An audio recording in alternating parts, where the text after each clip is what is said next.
Hello and welcome to the next episode of the Peace for the World series. And today I'm here with Henk Kok. And Henk Kok is not yet an internationally renowned public speaker, not yet a world-class coach, not yet an author, but he's a great artist. And that's why I invited him for this episode of the Peace for the World series. And today we will also bring in some arts. And so we both created the Three Big Problem game, and it's going to look like that we each drew three pictures about the three biggest problems we think the world is now facing, and then we will guess what the other person has meant with his drawing, and you will get an experience of how it looks like when someone guesses another picture and tries to get an answer out of it. So we agreed on three topics, and we will just start with the first topic, which is terrorism. Yeah. Do you also have your? Or we can. I need to hold mine up. Oh, let's do it one after the other. Probably it's best. Okay, cool. Yeah. So I'll start. So we have clearly you have a terrorist, and he's about to shoot everybody and kill everybody. And then your solution is to just give more love. And then he's surrounded by love, and then the hearts block all the bullets because they can't go anywhere because there's so much love, and he eventually doesn't want to fire his gun. Is that it? Yeah, that's it. What I thought of is that sometimes we judge other people for what they are doing. We judge their behavior, and we bring hate or a negative feeling to this person. And what I've seen in my personal life is that when someone is doing something that is not right, and I say you're wrong, or that's bad, or I say that's just horrible, or whatever, and I bring in this negative feeling that the other person tries to defend him or herself, and the battle goes on. But if I'm just accepting another person for who he or she is, then sometimes the person has space to just relax. Because if you have a reason to defend yourself, I think you will always have, you have always something that you are trying to protect, even if it's just like this image that you want to get something or whatever, or want to conquer the world. But if some people just show up with love, I think it's hard to do something against, or to protect, or to build a wall when someone is bringing just love in your life and just accepting you for who you are. No, that makes a lot of sense. It makes a lot of sense. So for me, as I'm hearing it, I'm on two legs, and the one leg I'm like, yeah, but if a guy comes running at you with a gun, he's totally going to shoot you. But in a deeper sense of the word, I really like that it's easy to say, well, you're a terrorist, you're here out to kill me. But at the same time, I think you're right, that it's very valuable to appreciate the fact that it's a human being who does what he or she thinks is best, even if that is clearly misguided. And so to say you're wrong is probably not the best. It's an easy way, but maybe not the best way to go about it. Yeah, I see that the best thing is to try to understand the person, to see where this person is coming from. If this person is coming from a negative place, then this person is probably a bit, you cannot really take the things he's doing seriously, because we all want to feel good, and we sometimes come up with horrible solutions to feel good again. But I think the own way to respond to a negative behavior is always love, and always trying to understand the other person. And I think that's pretty simple, and you don't have to try to get some techniques or like try to whatever do with it. But if you look to the place where you feel love for other people, and you try to understand another person, then you show up with a different feeling. And I think that the feeling carries everything that you need when you get together with people who are a bit misled. Hmm.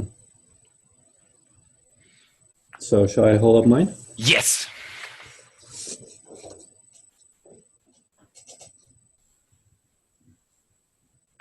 I see a terrorist definitely who wants to blow himself up. And then there's a guy who's smiling and the sun is shining. And I think you want to say that if you come in with with joy and fun and all the good feelings, that it's like that it's the best thing to not defend yourself or get defensive, but really overflow the other person with the good feelings. That's pretty cool. I like that. Can I elaborate on it? Yeah. So obviously the situation is ridiculous. If a guy comes running at you with a bomb, the last thing I would do is just walk away from him. Let me buy you a drink. But in order to make my point, it's just I tried to draw pyramids in the back and like a palm tree, so it'd be a bit of a desert thing. Mm-hmm. I wanted to originally draw like a library or something that is appreciable, because my solution was appreciation. So I gave the guy a camera, and he's basically a tourist, and he just loves whatever is there. It's just, man, this is the greatest thing ever. This sun and this palm tree and these pyramids and this sand and this library and this whole culture is something so profoundly fascinating. So you would say to not only focus on the negative stuff, but if someone is just appreciating everything, then also there's not too much weight on this problem, and then we don't focus just on the negative things and don't lose track that life is much more than the negative stuff that our media is full of. Yeah, and it lines up with what you're saying. I think there's actual examples of Greece in the Second or First World War being sort of treated in a different way because everybody had such a deep appreciation for Greek history and democracy and all that. Mm-hmm. And so there was this understanding already around Greece, and all these great generals had studied the Greek mythology, and so they were like, we can't really bomb this country. We kind of had like lessons in it at school, and I think you're pointing in the same direction. And I really, really thought it was, if you learn to appreciate something, it wouldn't make any sense to go out and destroy it. Wonderful. Yeah. Did we solve it? We solved it, I think so, yeah. So let's go to number two. Number two, which is, do you want to start? Sure. Yeah. So number two was hopelessness. Hopelessness. I will just. Why don't we put it up together? Would that be hopelessness? Okay. Can you see this? Yeah. I hope you can also see it. Yeah. I'm afraid I'm not going to be able to read the reverse words though. Past is future, river. Story of my life. Yeah. So I will go first with your picture, okay? Sure. Yeah. Okay. I will just put it down. Yeah. What I see is that there's a beautiful picture with one person who is at the bottom and just cannot get up, and the other person is offering the hand. And what it could mean, what your solution could be, is that when we are hopeless, we often feel like we are alone and that the world is against us and nothing works. And I think if there are people who just help us, or who just show us that everything is fine, and who give us the hand, then we can also see that also other people had difficult situations and got through it. And if we support each other and build this community of people who trust each other and who give when they have something to give, when they are full of appreciation, full of joy that they can give to other people who sometimes are just in need of love and of people, giving them a space to relax and not only think about the negative stuff, but also about what is already good. Yeah. I had one word, I just had friendship, but you described the whole deal. Yeah. So now onto your cryptic one. Okay. So I deciphered most of it. I'll just go guess this one, and then you can correct me. Okay. Because in my camera, I can see it perfectly right. Like it says hopelessness, and on one side is story of my life, exclamation mark, and on the other is past means, or past equals future, question mark. Oh, it's a question mark, the last one. Yeah. Okay. Yeah. Okay. Past equals future. So there's a guy sitting there and he's like, this is the story of my life. Mm-hmm. And so you're saying the past and the future are the same? The question is past and the future the same? Oh, I get it now. No, I just had to literally had to just the light bulb went off. Like thinking the future is going to be the same as the past, and if you didn't like the past, you think it'll never change in a way. And so knowing that it's not true, then you're free of hopelessness. Mm-hmm. Yeah, what I thought of is that if someone is hopeless, then oftentimes we say, or like in my own experience, I had one point of life 2 years ago when I felt very hopeless. I thought that, like, I wanted to help my brother who was struggling during that time, and I could not help him. And I thought that if I cannot help him to feel better, then I will never be happy myself in a way. And I felt so hopeless to see that he was struggling and I was also struggling. And I thought there's always this negative moments, and I think I cannot let go of all the negative stuff that was happening so far. And I thought that what happened to me in the past will always be the future in a way, even though I knew that I can create new stuff, but it just felt like, okay, that's it. That's my story. And it changed when I kind of learned that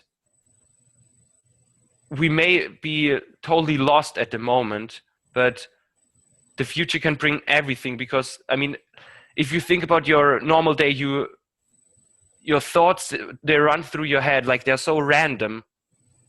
And if we just don't hold on to them, something new comes up.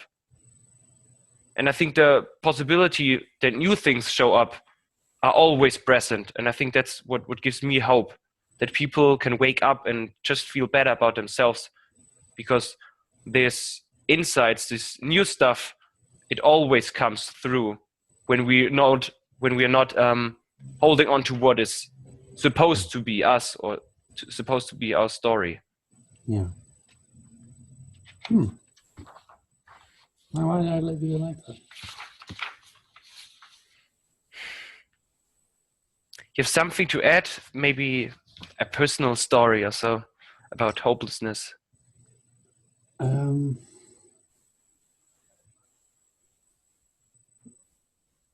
After I don't know. Yeah, I do actually. I'm not really sure what the point is, but we'll find out. So when I started studying, first of all, I had the luxury of going to study, and I really appreciated that. So I was like, great, I just don't know what to do. So I just studied something, and then I broke down because I noticed, like, I really don't like what I'm doing. Like, this is really not for me. I just didn't think this through at all. I just followed my friends and turned out, oh, this isn't it. And so but before that happened, I'd have like a little nice feeling and a little nice time. And I just figured, this is all right, it's pretty cool. My friends are here, this is nice. And after a while, I just find out, this isn't it. And so my parents were like understanding, and I said, like, all right, well, they didn't even say if you want to try something else. I just tried something else. So I tried something else. And for a little while, I was like, yeah, this is cool. And I just told my parents, like, yeah, this is cool. And they were happy and I was happy. And so this is great. And then I would find out, I really don't like this. Honestly, I really don't. I wouldn't want to be this as a professional. And so I'd break down and just stop and and feel pretty bad about it. And my parents wouldn't be happy and I wouldn't be happy. And so after a while, it's like, it seems like a pattern almost. It's like every time I'm starting something new, I feel good for a while and then I feel terrible for a while. It almost looks like this is going to be happening again. And that wasn't very hopeful. That kind of gave me a profound feeling of hopelessness. Yeah. And at some point, you get to learn, right? You get to learn from these experiences. After a while, I just started to see through it a little bit. And I had, in a moment of clarity, I realized I actually don't know what I want, but I do know what I do not want. And so I was kind of happy with myself because I thought this and this and this and this and this I don't like. So I'm not going to do it. And between each time I was working as well, so I already as well knew like this is not what I'm going to do either. So I'm going to continue. And so the most hopeful thought that I ran into was just, I know what I don't want. And I was like super happy with that. And that was the start of me starting as an artist. Just knowing what I didn't want. It's like this and this and this. No. So that's a short story. Yeah. I think this reminds me of Thomas Edison, who tried out 1,000 times to invent the light bulb, and he was not succeeding and had a lot of failbacks, but he was just telling, yeah, it's just a way that it does not work, and then somehow he got it, and he didn't lose his hope at all. And I think that's like the biggest hope, that even if it does not work, or even if something is not meant to be, that if we just go on, we will finally succeed, or find out which direction we don't want to go. And I think by finding out which direction we don't want to go, we maybe come along a path that is meant to be ours. Yeah, I would even say deeper. I would like the moment you start to appreciate the failures, you're good because you're unattached to the outcome. The moment you can appreciate the fact that, wow, this really didn't work. Oh, fascinating. Well, let's continue. And then you'll be unstoppable, regardless where you're going. Yeah. Yeah. I love that. Right. Yeah. I think we can go to number 3. You want to go first? I will go first, and I hope you can read it. Probably not. Well, I can read backwards now. Okay. Mistrust. Mistrust. The third one. Can you hold it a little higher? Yeah. Now here we go. Okay, so we have 2 characters in 2 different situations. First, we have, they're both like in a bad state. They have like clouds above their head, and it's red, and it's like, and yeah. There's a river between them, and there's lightning and water, and they want to cross it, but they can't. Mm-hmm. All right, and can you hold it a little higher? All right, cool. And so now it's they are in a state of question mark. Mm-hmm. Yeah. Flow, and as they're both in a state of flow, they actually see a bridge to cross the gap in a way. Yeah. They meet each other halfway. Actually, they're not going to cross it. They meet each other halfway. Yep. Huh. So, all right, cool. So, please explain. What I see is that mistrust happens when we think, okay, this person is like this, or if someone did something bad, like there's a river between the people, like the distance between each other. And oftentimes we say the person is like this and will forever be. And by questioning that a person can change or will change, because we are all changing, I think we give ourselves the space to become interested in the other person. Because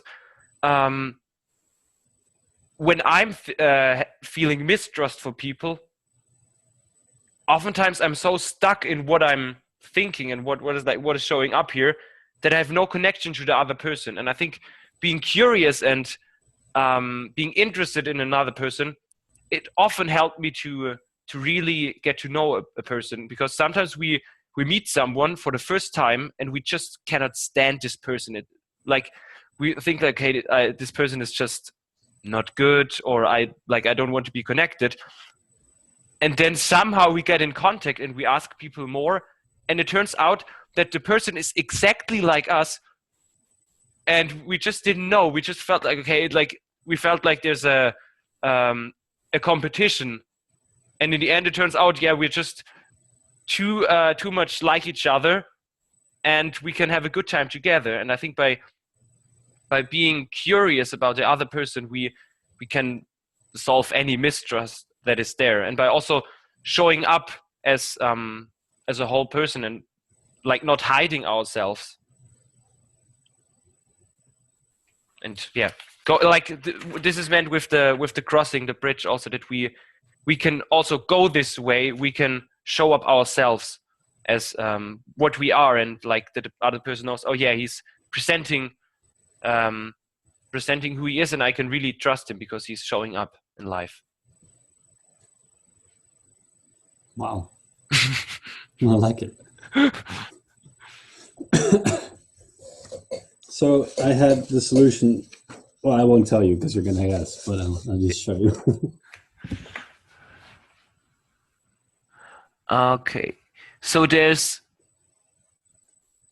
I think there's a thief with some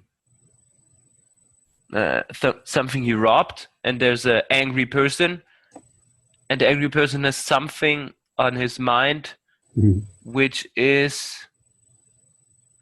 I don't see. Like, at first I thought of Robin from Batman and Robin, but probably not. I thought it was going to be so easy. It's so clear to me. Cool. Yeah. What is your solution? So the solution was, and it was not the best solution, but it is a solution. It's time. So here's what's going on. You have the angry guy who's leaning forward, and he looks at the other guy like he's a thief. He's got like a mask and everything. He's looking angry. That's what he has in his imagination. So his behavior reflects that. It's like, this guy's a total thief. He's going to rob me. And so that's why he's very suspicious and mistrusting. And the solution is the other guy who's just wearing glasses, is just happy and chill. He's just looking at his watch, waiting for the other guy to have a new thought. And as soon as he has a new thought, they're good to go.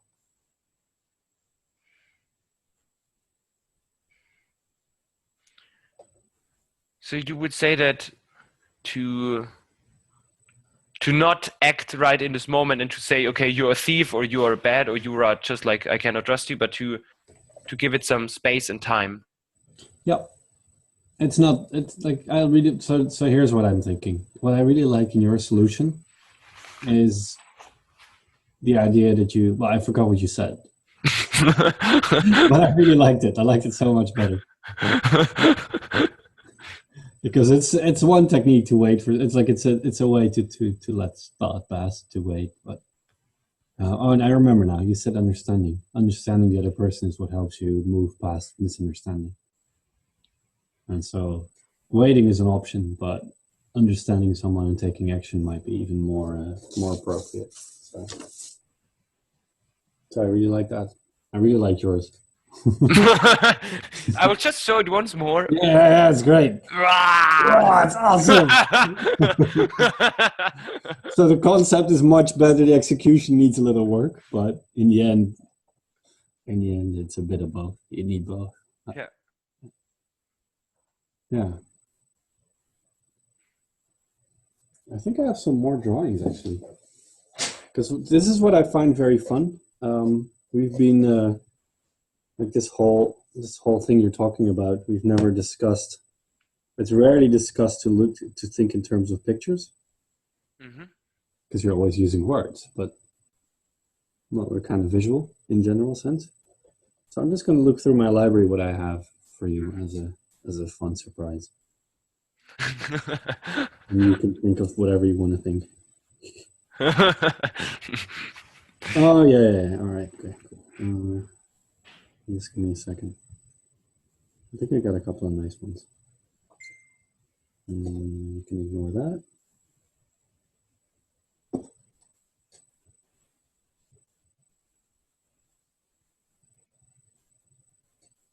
Mm. Dum, dum, dum, dum, dum, dum, dum.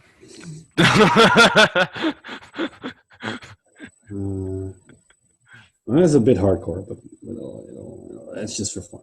So I'll try and hide the letters and then just show what I drew. You're not going to make sense of this. But It's that what I see is that sometimes we have like this picture of ourselves that is just like it's round and that's me. And in fact, we are so much more. Like we are something that is like with no sharp boundaries, but just like air. Like it's not, you cannot grasp it, but it's just like expanding. I was actually drawing mind, which is impossible to draw because and I just had this idea of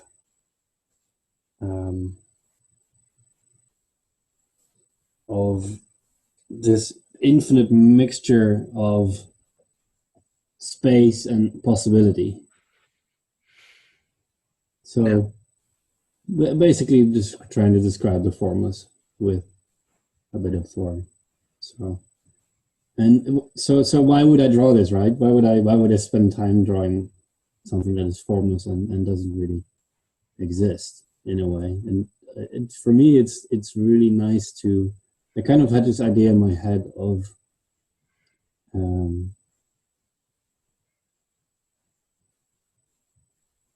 the formless is potential. It is the potential for something to happen. Mm-hmm. So at any point, there's possibility. There's always possibility, and the deeper that you see that, the more hopeful I become, because I'm like there's so there's actually, we can tie this like beautifully back to Peace of the World. If you look at life is pretty much pointed towards something harmonious. There's so many species that are symbiotic, that they work together, and you have rainforests, which is like an ultimate summum of all these super complex systems that just for whatever random reason happen to be working together in such elegance that we don't even understand how it works. Yeah. And you have the same on the cellular level, like you know, all these blood cells that if you cut yourself, they come and repair it.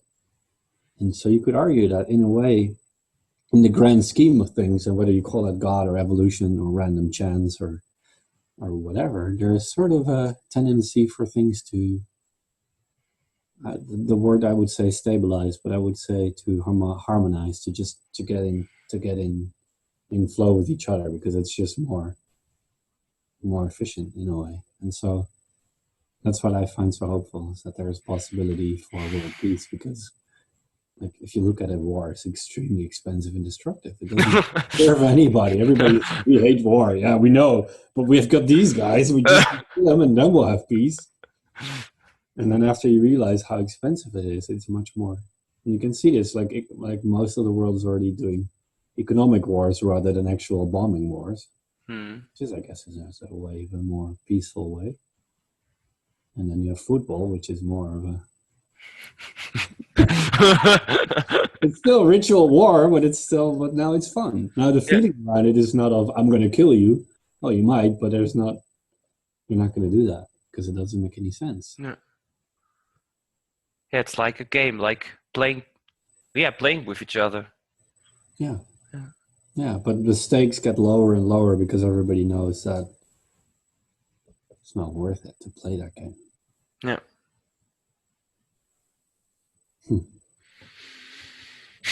Wonderful. Perfect ending. Thank you very much, Henk, for being part of the series. I really enjoyed your spontaneity, and that we just created something that was probably never done. Exactly. Love that. One thing at the end, I would like to ask you, what is the number one thing that you take out of this conversation or out of this creation? I'd never really considered I had always considered mind as a. Wait, can you ask that question again? Sure. What's the number one thing, or what's one big thing that you learned throughout this conversation, throughout this creation, the video? I was gonna say, how did I never considered mind and potential to be so profound, as in linked to this whole thing. But I would even say that this whole, like, when we started this, I was like, I have no idea what we're gonna do. What do you want? How are we gonna try? And then as we went along, we went back and forth, and we started, and it just came out beautiful. And then we had like the first Pictionary Principles Piece of the World podcast. and then I'm like, hey, this is great, and you can run with it, so it becomes a creative process in itself. I found that really cool. Yeah. What I really enjoyed is that first we had to guess what the other person is really saying with the picture, to try to understand the other person. And I think also the whole conversation was about trying to get into the world of the other person, trying to understand the other person. And funny enough, for the listeners, one thing we wanted to talk about but did not choose was misunderstanding. And I think we kind of integrated it into this little video. Yeah. So thank you very much, Henk. And I also hope the listeners really enjoyed it, and that you will join in for the next Peace for the World episode. So see you very soon. Bye.